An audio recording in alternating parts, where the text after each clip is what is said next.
부터 먼저 읽겠습니다. 시작. 여호와는 나의 목자시니 내게 부족함이 없으리로다.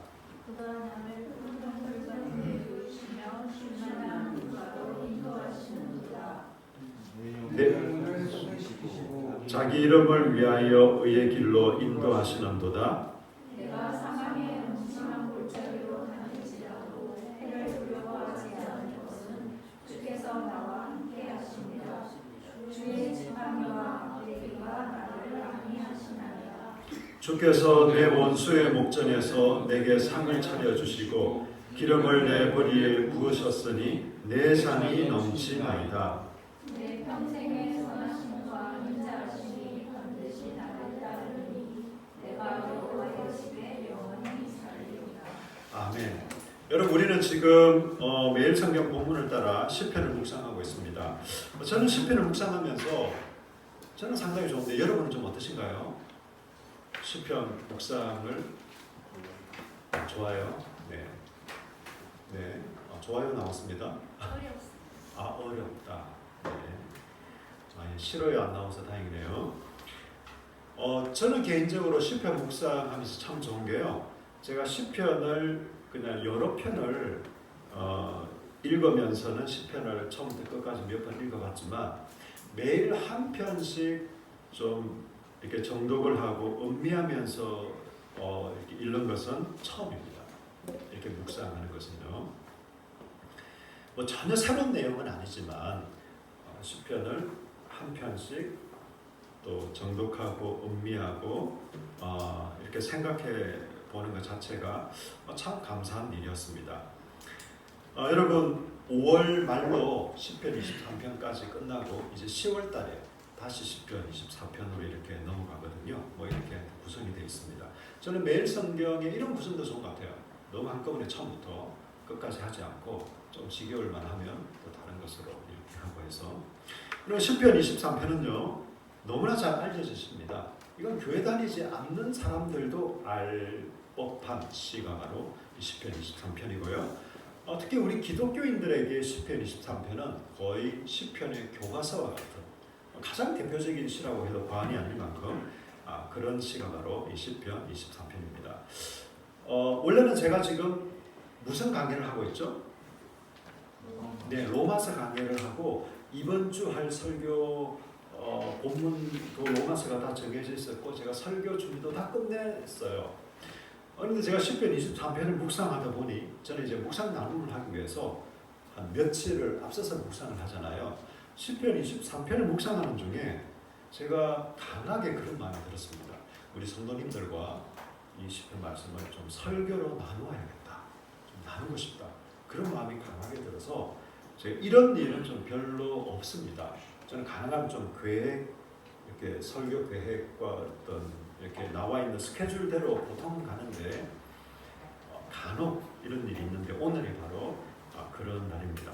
여러분 여기 제가 제목을 나는 아쉬울 것이 없어요 라고 한 게요. 시편 23편 1절에 여호와는 나의 목자시니 내게 부족함이 없으리로다. 이건 개역개정인데 세번역에 보면 여호와는 나의 목자이시니 나는 아쉬울 것이 없으라 이렇게 되어 있습니다. 여러분 참 표현이 인간적이고 좀 더 와닿지 않습니까? 나는 아쉬울 게 없다. 여러분 이 시는요 이렇게 고백하고 있습니다. 자기에게 아쉬울 게 없대요. 그가 도대체 어떤 사람이길래 이런 고백을 하는 걸까요? 그리고 그가 나는 아쉬울 게 없다라고 고백했을 때 어떤 의미에서 이런 고백을 하는 것일까요? 저는 한 세 가지 측면에서 좀 살펴보고 싶습니다. 자, 첫 번째는요. 한번 넘겨주시기 바랍니다. 누가 나의 목자인가? 여러분 실제로 이 시는 모든 것이 다 준비되어 있는, 구비되어 있는 이런 사람이었을까요? 그런 사람은 이 세상에 없을 겁니다. 아무리 돈이 많아도 아무리 재물이라도 그 옛날에 아무리 왕이라 하더라도 자기에게 필요한 모든 것, 뭐 물질적으로나 아니면 뭐 정신적으로나 영적으로나 여러분 그렇지 않다는 걸 우리가 어떻게 알 수 있을까요? 여러분 알렉산더 대왕 아시죠? 알렉산더 대왕이 사실은 31살에 좀 일찍 요절을 해서 그렇지 만약에 오래 살았으면 그 알렉산더 그 제국이 어떻게 됐을지 모릅니다. 그는 끊임없이 정복을 했습니다. 심지어 그냥 정복 중독에 빠진 것처럼. 여러분 그가 왜 그랬을까요? 땅을 넓히고 지경을 넓히지만 여전히 채워지지 않는 그 목마름 때문에. 물론 어떤 사람은 그를 대왕이라고 합니다. 보통 알렉산더 대왕이라고 역사가들이 얘기하지 않습니까? 강개토 대왕 이렇게 하듯이 영토를 많이 확장한 사람들에게 보통 그런 좀 칭호를 쓰는 모양입니다. 여러분 그런데 그 사람이 얼마나 대단한 왕이고 얼마나 전쟁을 잘하고 이런 면에서는 대왕일지 모르나 조금 우리가 뒤집어 생각하면요, 그냥 탐욕적인 사람이라는 걸 아시죠? 순수하게 옆에 있는 나라의 왕이나 백성들이 우리나라 좀 가져가 주세요 이렇게 한 왕이 있을까요? 그러면 그건 정복이 아니겠죠. 칼로 정복을 했잖아요. 항복을 받아냈잖아요. 그러기 위해서는 막 사람들을 죽이기도 했잖아요. 그렇게 해서 확장한 땅들도 나라들입니다. 여전히 배고픈 거예요. 충족되지 않는 겁니다. 여러분 진시황 아시죠? 진시황은 너무 오래 살고 싶어 했습니다. 자기가 중국을 최초로 통일한 왕. 정말 이 진시황도 어떤 면에서는 이 대왕 중의 대왕이라고 할 만합니다. 그러나 그에게는 자기가 중국을 통일하고 그가 못 가진 게 뭐가 있겠습니까? 그 광활한 중국을 다 통일했는데. 근데 이 사람에게 늘 배고픈 게 하나 있었어요. 자기가 그렇게 고생해서 중국을 통일했는데 오래 살아야 되지 않겠습니까? 부귀영화를 좀 마음껏 누려야 되지 않겠습니까? 그래서 온갖 진기한 이렇게 약초나 이런 거는 다 먹어봤지만 50대에 죽었어요. 다른 왕들보다 어쩌면 더 일찍 죽었을 수도 있습니다. 여러분 그도 채워지지 않은 무언가가 있었습니다. 여러분 실제로 이 세상의 사람들 중에 100% 충족된 사람이 있을까요? 역사적으로 볼 때, 그리고 우리가 경험적으로 볼 때 그런 사람은 없습니다. 여러분 재산이 수백억인 사람, 수천억인 사람이라고 해서 그가 만족할까요? 여전히 끊임없이 배고플 거예요.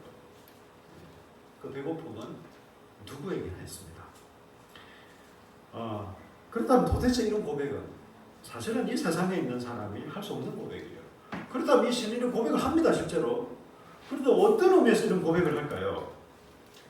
그 키포인트가 바로 이것입니다. 누가 나의 목자인가?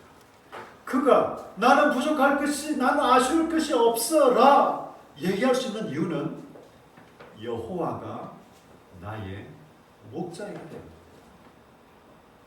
하나님이 나의 목자이시기 때문에 내가 부족함이 없다라고 고백할 수 있는 거예요. 우리가 동물입니까, 여러분? 하나님 우리 목자에게. 여러분 목자와 양의 이 관계를 비유로 해서 지금 이 시는 얘기하고 있습니다. 여러분 양의 특징이 뭔지 아세요? 양이 시력이 굉장히 안 좋아요. 시력이 굉장히 안 좋습니다. 그리고 양은 굉장히 의존적인 그런 동물입니다. 목자가 없이는요 제대로 살아갈 수 없는 게 양입니다. 여러분 실제로 양 목다는 걸 보신 적 있습니까? 혹시 영상으로라도 보신 적 있으세요? 영화나 이런 드라마. 저는 영상으로도 본 적이 있고 직접 제가 딴 건 아니고 직접 눈으로 본 적이 있습니다. 그 옛날 구약의 어떤 제사 드리는 그걸 제가 체험 하여튼 그 비슷하게 시연하는 걸 제가 직접 본 적이 있거든요. 여러분 제가 정말 놀랐어요. 제가 글로 읽었고 사람들로부터 들었습니다. 양이라는 동물이 자기 목에 칼을 대고 목을 걷는데도 저항을 안 해요. 그런 얘기를 들었어요. 정말 그런가? 그렇겠지. 설마 거짓말 하겠어? 그러나 정말 그럴까? 이런 의구심이 있었거든요. 실제로 자기 목에 칼을 대서 걷는데도 저항을 안 해요. 이게 그냥 힘이 없어서 안 하는지도 모르겠는데 사람들 말로는 원래 얘가 좀 그런 애랍니다. 여러분 여러분 다른 만약에요 개나 아니면 다른 뭐 동물을 이렇게 좀 밧줄로 묶어놓지 않고 만약에 목에 칼을 긋는다. 그리고 한꺼번에 거지지 않습니다. 그 사람은 토살자가 아니라 어느 이제 목사님 긋는 걸 내가 봤는데 양이 너무 처근할 만큼 오랜 시간을 그러면 좀 빨리 끝내주는 게 좋은데 제가 그런 걸 봤어요. 여러분 한 번에 뭐 기술자들 고도로 훈련된 기술자들이 하면 쉽지 않다고 합니다. 양이라는 동물 자체가 그런 거예요. 목자와 양의 관계를 왜 구약에서 신약에서 누가 말씀하셨을까 이 관계를? 예수님이 말씀하셨죠. 요한복음에 기억나시죠? 나는 목자라. 네. 목자와 양의 관계를 예수님도 구약과 신약에서 다 우리와 하나님과의 관계, 우리와 예수님과의 관계를 목자와 양의 관계로 묘사하고 있습니다. 너무나 적절하기 때문에 묘사를 하는 것이에요. 하나님과 우리와의 관계. 그게 바로 목자와 양의 관계와 같다는 거예요. 100% 유찬다고다 그 특징을 가지고 얘기하는 거겠죠. 여러분 여호와는 나의 목자시기 때문에 나는 아쉬울 것이 없다라고 고백할 수 있는 거예요. 이 시편 23편이 총 6절로 되어 있는데요. 가장 핵심적인 구절은 몇 절일까요? 몇 절일까요? 교빈이 몇 절일까요? 응? 아 몰라요. 네, 1절입니다. 1절. 여호와는 나의 목자시니 내게 부족함이 없으리라. 나는 아쉬울 것이 없다.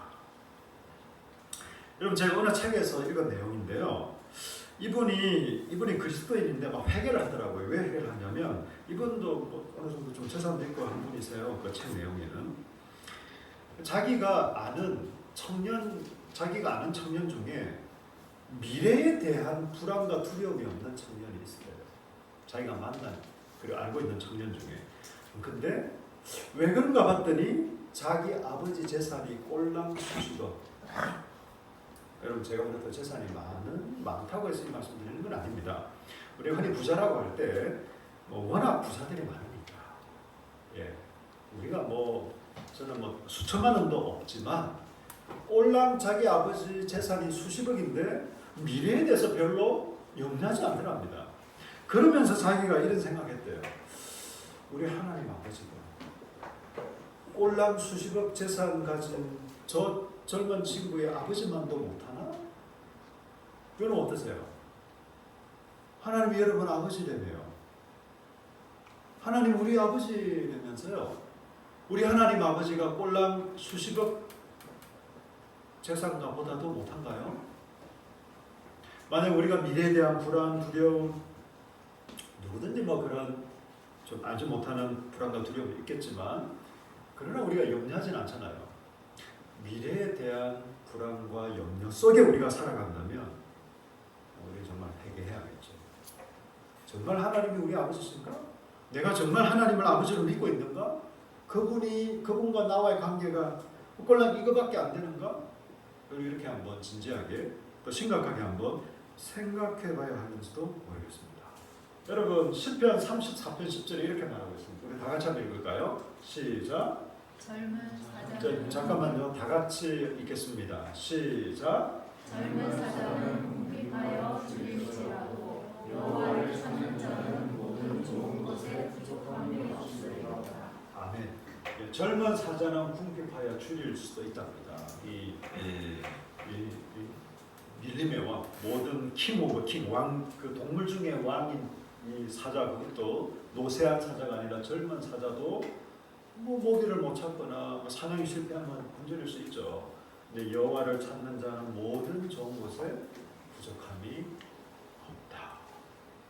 이것도 마찬가지죠. 내가 그냥 수백억 재산이 있어서 우리 집에 모든 것이 다 있기 때문에 부족함이 없는 게 아니라 하나님 그분이 계시기 때문에 우리 삶에 부족함이 없다라고 고백할 수 있는 겁니다. 여러분 그럼 제가 한번 물어볼게요. 이 고백은 이 시인, 물론 이 시인은 다윗인데요. 이 다윗만이 할 수 있는 고백인가요? 그렇습니까? 그렇지 않습니다, 여러분. 하나님을 아버지로 모시고 예수 그리스도를 구주로 영접한 저와 여러분이라면 이 고백을 할 수 있습니다. 그런 고백을 하는 여러분 되시길 예수님 이름으로 축복합니다. 아멘. 자, 두 번째는요. 누구를 위한 인도하심인가 하는 거예요. 여러분 여기 3절을 한번 보십시오. 내 영혼을 소생시키시고 자기 이름을 위하여 의의 길로 인도하시는도다. 하나님께서 우리를 푸른 초장으로 실만한 물가로 좋은 곳으로 안전한 곳으로 넉넉한 삶으로 하나님이 우리 영혼을 그렇게 만족시키시고 인도하시는 이유가 알고 봤더니 자기를 위해서래. 우리는 너무 이기적인 거 아닐까요? 여러분 어떻게 생각하세요? 기껏 예를 들어서 선행을 하고 다른 사람을 도와주고 알고 봤더니 자기를 위해서래. 좀 이기적이라고 봐야 되지 않을까요? 여러분 그런데 사실은 우리에게 가장 복된 것은 이것입니다. 하나님은 자기 영광을 위해 일하신다. 자, 한번 따라할까요? 하나님은 자신의 영광을 위해 일하신다. 여러분 그게 저와 여러분에게 가장 큰 기쁨과 위로가 됩니다. 여러분 에베소서 1장 6절을 보십시오. 하나님께서 우리를 이렇게 만드셨다고 하면서 그 만든 이유를 자, 다 같이 읽겠습니다. 시작. 이는 그가 사랑하시는 자 안에서 우리에게 거저주시는 바 그의 은혜의 영광을 찬송하게 하려는 것이다. 이런 그가 사랑하신 자 안에서 예수 그리스도 안에서 우리에게 거저주시는 바 우리에게 거저주시는 것이 바로 은혜입니다. 그의 은혜의 영광을 찬송. 한마디로 이거예요. 누가 선물을 줬어요. 오, 고맙습니다. 감사합니다. 이겁니다. 여러분 제가 참 감사한 게요. 참 감사가 감사를 낳는다는 게 이런 이야기인가 싶어요. 제가 노회에서 어떤 목사님하고 사실 그분은 나이도 그렇고 저 신대원 기수로도 한참 후배 목사님이신데 그 목사님하고 그냥 서로 그냥 안부를 묻어서 잘 지내세요? 예, 어떠세요? 근데 그분이 그냥 모르겠어요. 작정을 하고 물어봤는데 그냥 지나가면서 물어봤는지 몰라도 혹시 목사님 교회 필요한 거 있어요? 물어보더라고요. 저는 항상 그런 게 준비되어 있거든요. 제가 항상 준비되어 있는 대답을 했습니다. 아하, 그러세요? 저희 교회 간판이 이제 한 5년 넘다 보니 색이 다 바라고 불도 여러분 혹시 밤에 보신 적 있어요? 불도 한 3분의 1밖에 안 들어옵니다. 보셨군요. 간판이 그런데 제가 이때 센스 그냥 이것만 얘기하면 너무 막연하잖아요. 알고 보니 한 100만 원 정도면 된다는데 제가 꼭 달라는 말은 아니었습니다. 여러분 저 그렇게 그렇지 않아요. 제가 다만 그 말만 했어요. 그 말만 했는데 이 목사님 그래요? 어떤 말도 안 했어요. 그렇습니까? 알겠습니다. 라고만 했어요. 제가 사실 다른 기대도 하지 않고 여러분 제가 먼저 얘기했나요? 물어보길래 저는 답했을 뿐입니다. 그리고 며칠이 지나지 않아서 그 목사님한테 전화가 왔어요. 목사님 저희 교회에서 의논을 해봤는데 죄송해요. 저희도 여러 가지 좀 상황 때문에 50만 원밖에 헌금을 못하게 됐어요. 라고 얘기를 하는 거예요. 제가 너무너무 감사해요. 아니 꼭 그런 뜻으로 말씀드린 건 아닌데 그게 포함되긴 했지만 꼭 그런 것만을 의도하는 건 아니었거든요. 어쨌든 그러면서 너무 미안해하면서 50만 원을 헌금을 해주시더라고요. 세상에나. 예, 여러분. 저는 굉장히 뿌듯하고 감사하게 너무너무 감사했습니다. 액수가 문제가 아니었어요. 그 마음이. 그런데도 저는 이런 기억은 잘하고 있습니다. 몇 달 전에 부산에 있는 제 동기 목사님이 한번 울산 지역을 방문해서 같이 식사도 하면서 저를 격려해 주시더라고요. 그러면서 목사님 혹시 교회에서 무슨 필요가 있으면 말씀을 하십시오. 그럼 저희 교회에서 헌금을 하든지 특별 주간으로 그 주간에 헌금을 해서 뭐든지 어쨌든 한번 해보겠습니다 하는 얘기가 제가 하나님 그 간판이 한 100만 원에서 한 150만 원 정도 이 조금 그 뭡니까 그걸로 좀 LED로 이렇게 좀 교체하려고 보니까 제가 어떻게 해야 될까요? 라고 기도하는 중에 그 목사님 하신 말씀이 생각이 나더라고요. 어떻게 했을까요? 전화를 했습니다. 별 기대는 하지 않고 그냥 생각나서 기도했습니다. 아, 목사님, 제가 지난번에 말씀하신 게 기억이 나서 제가 부담을 드렸습니다. 부담을 드리려고 한 건 아닙니다. 근데 목사님 반응을 보고 제가 놀랐어요. 어떤 반응이었냐면요. 아, 목사님 이렇게 연락을 주셔서 너무 감사하다. 그것도 몇 번이에요. 이 그냥 어떤 좀 형식적인 그 인사성의 얘기 같지 않았습니다. 정말 진정성 있게 목사님 그런 필요가 있을 때 저를 기억해 주시고 저희 교회를 기억해 주셔서 너무 감사합니다. 그러면서 바로 그날 저녁에 연락이 왔어요. 100만 원을 헌금하기로 했습니다.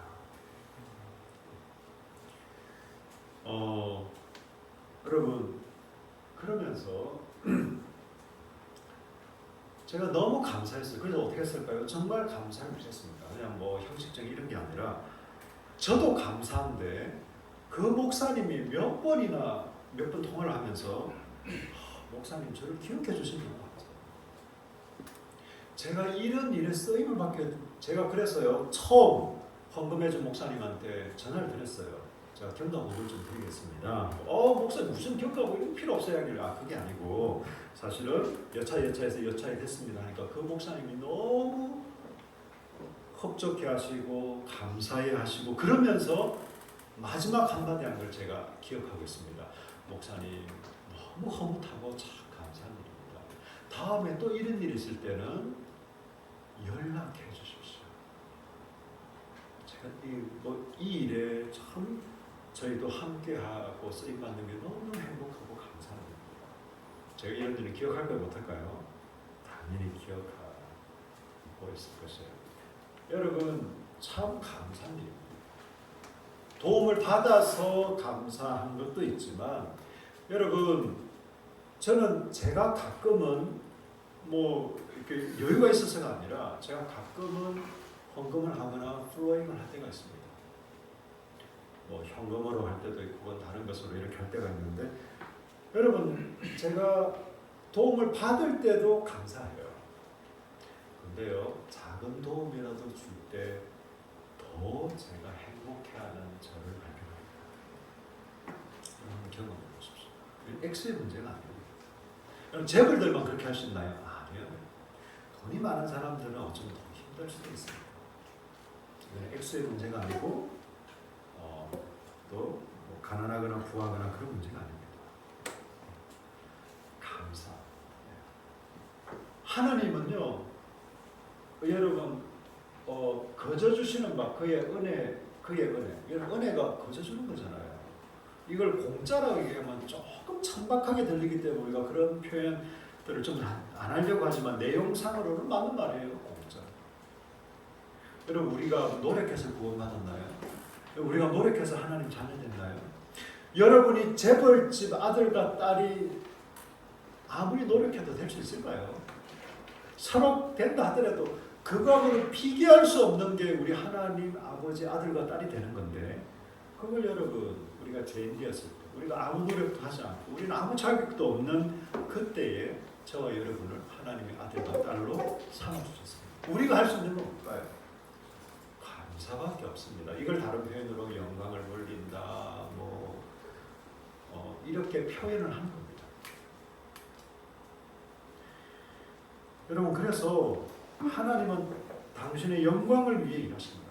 여러분 이게 우리에게 너무너무 감사한 일입니다. 시편 118편 17절 우리 다 같이 읽겠습니다. 시작. 내가 죽지 않고 살아서 여호와께 사시는 일을 선포하리로다.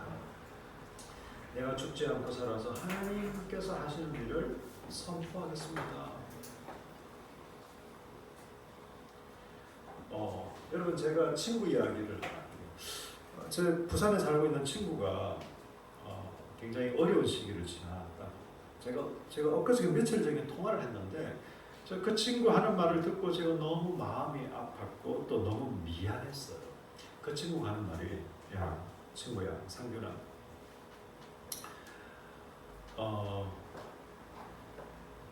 자기가 죽고 싶은 위기가 사실 몇 번 있었다.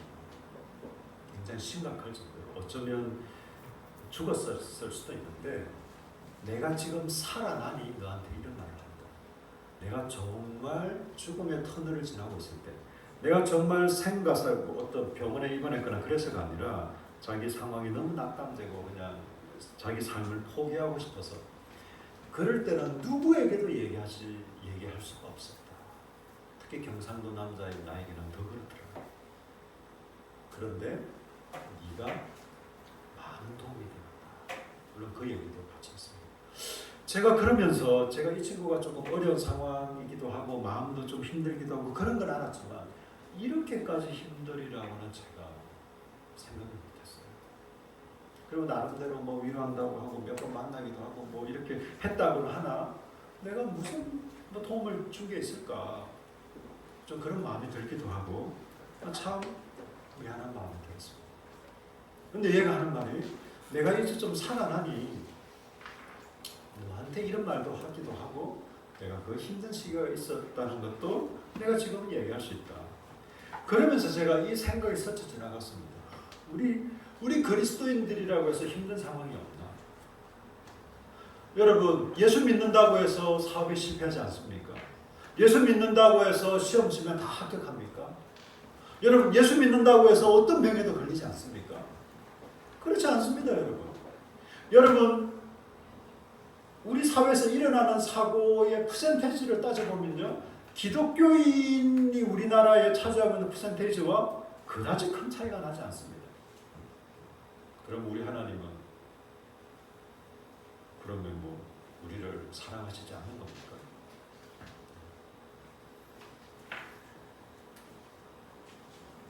여러분 제가 이 친구의 얘기를 들으면서 우리 그리스도인들도 사고를 당할 수도 있고 병에 걸릴 수도 있고 실패를 경험할 수도 있고 힘든 죽음의 터널을 지날 수도 있구나. 그럴 때 우리가 할 수 있는 고백이 뭘까? 내가 죽지 않고 살아서 하나님께서 하시는 일을 선포한다. 이 말은 꼭 뭐 전도한다 이게 아니라 다른 말로 하면 그분의 영광을 선포하리라. 그분의 이름을 높이리라. 이런 거. 여러분 우리는 죽지 않고 살아서요. 하나님의 일을 하나님 우리에게 향하신 나에게 향하신 이 놀라운 일을 선포하시는 저와 여러분 되시길 예수님 이름으로 축복합니다. 아멘. 세 번째는요. 평생토록 확실하게 자 따라합시다. 시작.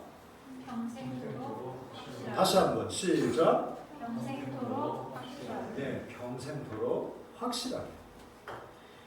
여러분, 자 여기 23장에 예, 6절을 보십시오. 내 평생의 선하심과 인자하심이 반드시 나를 따르리니 내가 여호와의 집에 영원히 살리로다. 하나님의 선하심과 인자하심이 우리의 평생토록 그리고 반드시라는 이 말도 맞긴 맞는데 조금 더 원어의 정확한 말은 확실하다, 분명하다, 확실하다, 틀림없다. 예. 평생토록 확실하다. 여러분 이 시대의 특징을요 포스트 모더니즘 시대라고 합니다. 여러분 포스트 모더니즘의 특징이 뭘까요? 절대적인 게 없다는 거예요. 절대적인? 웃기는 소리 하지 마. 그런 게 어딨냐. 그런 게 어딨냐. 확실한 거 없다는 거예요. 야, 지금 1년 전과 지금에 비추어 봐서 여러분 코로나19를 겪고 있는 우리가요. 지금 우리의 일상이 여러분 많이 달라지지 않았습니까?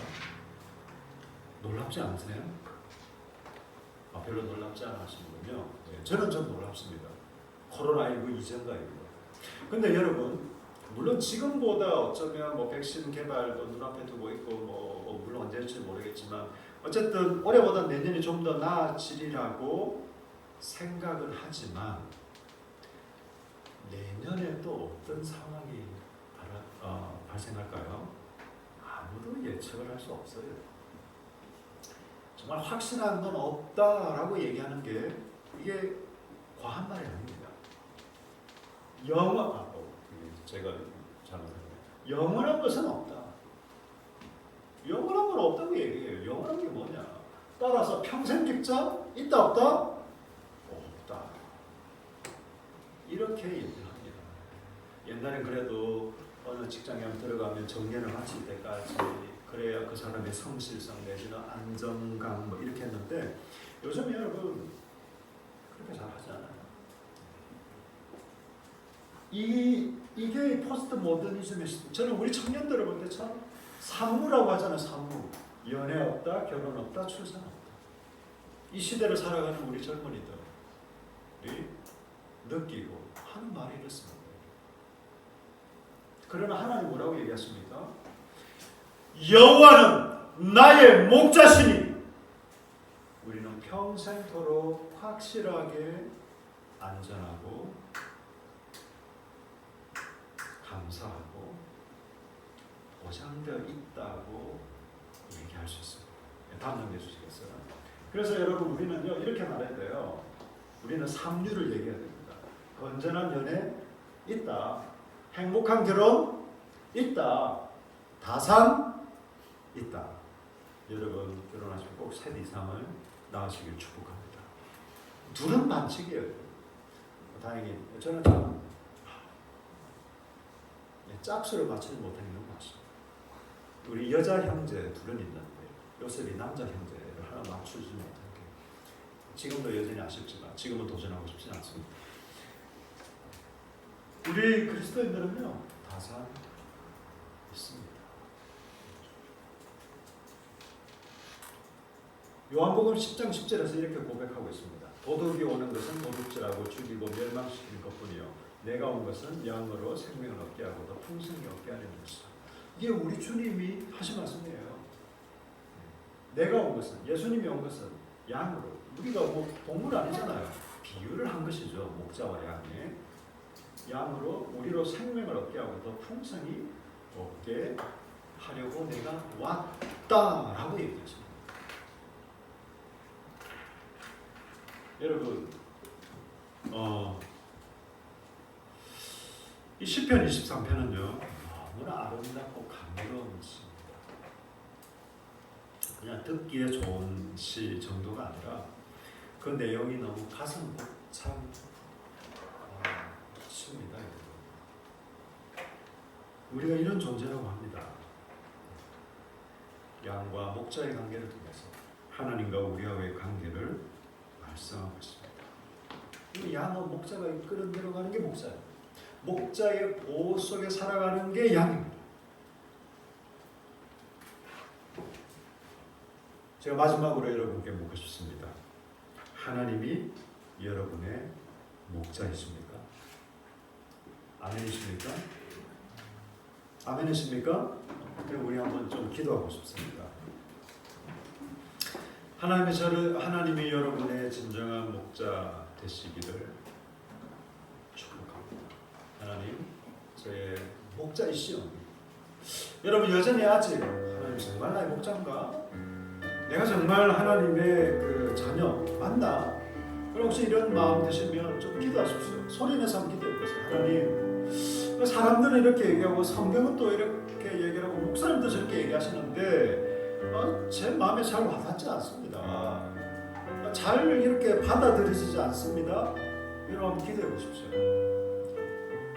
정말 이게 사실이라면 이 혼란한 시대, 이 불확성 시대에 이 뭐라도 하나 확실한 게 없이 예측할 수 없는 이 시대를 살아가고 있는 우리가 정말 하나님이 우리의 목자시고 하나님이 우리의 아버지시라면 하나님, 제가 그걸 정말 믿고 싶습니다. 정말 그걸 알고 싶습니다. 믿음이라는 게 강요한다고 되는 게 아니잖아요. 억지로 주입한다고 되는 게 아니잖아요. 그렇게 한번 기도해 보시지 않겠어요? 그리고 하나님이 나의 목자시고 나의 아버지시라는 게 너무나 확실하고 거기에 대해서는 의심의 여지가 없는 분들이라면 여러분 이 풍성한 하나님과 우리와의 관계를